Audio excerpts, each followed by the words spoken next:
mấy người nó giàu sắm nó khang sẽ Bank Nifty live chart lên Nifty live chart Bank Nifty ở tàu tật bấm hè 41,298 को tật bấm mấy hè mấy support and resistance zone tăng thế cũng là Bank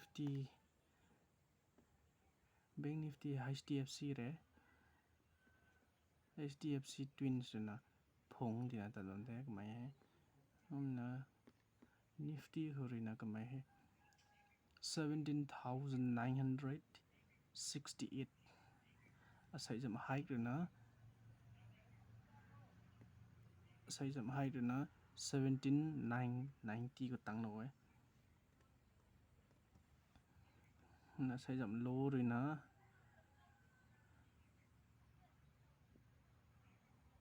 17,900 Nifty na I reserve my time frame है khoảng minute पंगो जब मैं minute 15 जब कल high पको है minute 15 जब मैं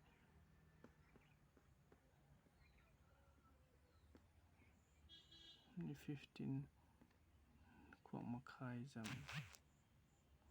जब मैं है री ना वो khoảng खट जब daily short candle pattern री ना Nifty है ऐसा green bull को बनता है ऐसा give up शो करो ना 100 points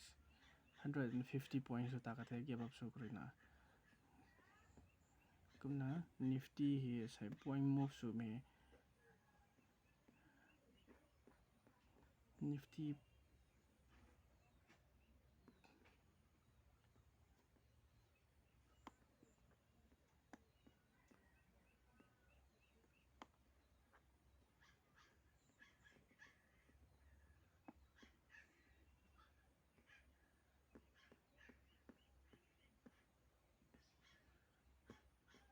Nifty ऐसा point move शो में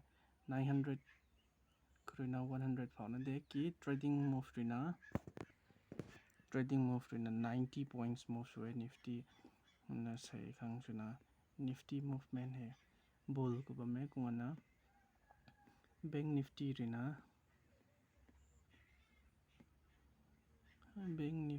ना ऐसा खांग candle ही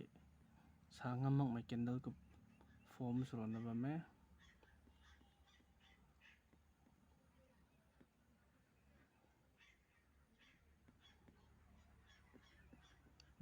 Bank Nifty है ऐसा flat को दे